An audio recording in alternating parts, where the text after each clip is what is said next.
Leo. I'm Anisha. To know more about my work, you may visit my website www.tarotbyanisha.com.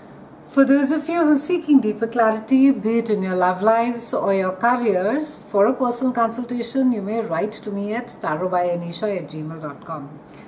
Leos, it's yet another intense month. We have the cardinal cross, which is activated, and then we have Sun, Mars and Mercury that are coming and activating a part of your chart that is all about behind the scenes. It's a house of spirituality.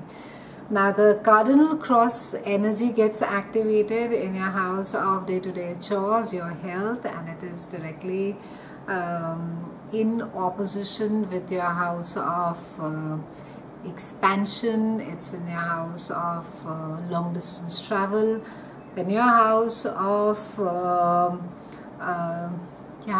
communication, your house of sibling is activated, and there's also focus on your house of behind the scenes. And it's also the house which is it's a place where we go and recharge our emotional batteries, and also as to how care was given to us when we were children.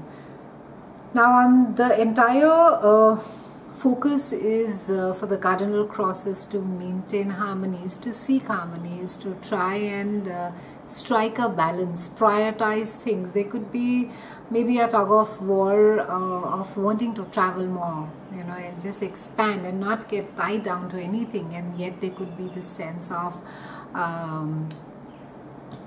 you know, whether it is responsibility or duty or maybe something that is holding you and you really can't do all these things. And then so freedom is, I think, a big focus for you this month, Leos. Also there is a lot of focus on your inner self, on your you know, your higher conscious, your psychological makeup, as to how it is that nurturance was given to you when you were a child. And a lot of these things will come to play this month, because besides the tug of war, this is also speaking about your own patterns. It's about your own conditioning as to how it is that you know, why is it that freedom, personal freedom, is so important to you? Why it is that you know, there is a lot of maybe OCD regarding certain things, that you will not let anyone into a certain space of your life. Maybe for some of you, you will do anything to retain harmony in a relationship. You know, you'll bend backwards and you'll turn somersaults, because it is something that could be related to a childhood insecurity of abandonment, or of lack of nurturance, or maybe you know, you feel that you have to sort of hold on to a relationship, and the roots of it are there stemming from your childhood.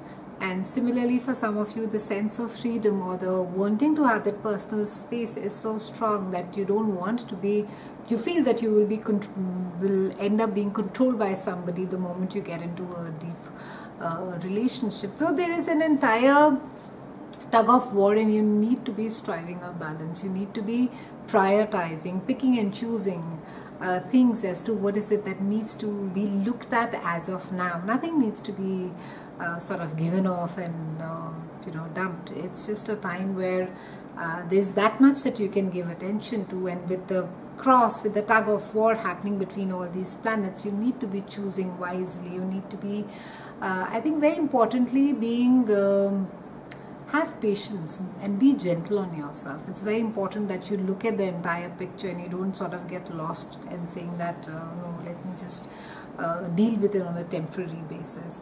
On the 5th, we have Venus that is there in your house of groups of people. It's about friendships, it's about friends, and it's a lovely time. You could be either there's a reunion, you could be getting together with your friends. It can also be that someone, or maybe an old friend from the past surfaces and appears at this point of time, and it could quite be a lovely time as well. On the 6th, we have Mercury that moves into your house of self. So a lot of conversations are around what is it that I want for myself, which direction I want to go, what is it that I like, my dreams, my desires. You could be having a lot of these conversations, ideas. You could be sharing these with some you know, close friends, people. It can also be a sifting through process about getting clarity about your own life also. On the 9th, we have a full moon that is there in the 6th house, and it's all already we have Pluto over there. It's joining Pluto. So something is coming to an end over here. It could be a health issue, maybe something that you've been battling for the longest of time. There's a clear diagnosis that comes out, you know, you're finally off it and you know that, okay, I don't have to worry about this anymore. Pluto is also the god of underworld, so it tends to dig out everything that is under the surface, you know, it'll pull everything out. So because you have your health and your diet and your day-to-day chores that are around this, and with the full moon, it's something which is finally coming to a closure. Maybe it can be an old wound, something which finally is reached a healing point. It's got closed. On the 21st, we have Mars that is there in your own house, and on the 23rd it is followed by Sun, your ruling planet, and finally a spectacular new moon that is there. So a fantastic time towards the end of the month, Leo. So a lot of focus on what is it that you want. It's all about you, your dreams, your desires, your goals, how it is that you want the world to see you, how it is that you want to project yourself. It's a great time if you've been wanting to do something of your own, maybe a creative project, maybe you know, start something on your own. It's a good time to be doing that as well. For some of you, it's actually, for a lot of you, it will be a great time to be doing a complete makeover. Maybe you'll get in for a newer diet, or you'll change your wardrobe, you do your different way of doing your hair. So everything will sort of get a nice overhaul. And with Sun being over there, I think there's going to be a lot of decisions that you will be making about which direction I need to be going, how do I need to be you know, either following up or chasing up on my dream, or I need to be collaborating. So there's going to be a lot of focus on the self. It's been a pleasure speaking with you, Leos. I'll see you again soon, and thank you so much for watching.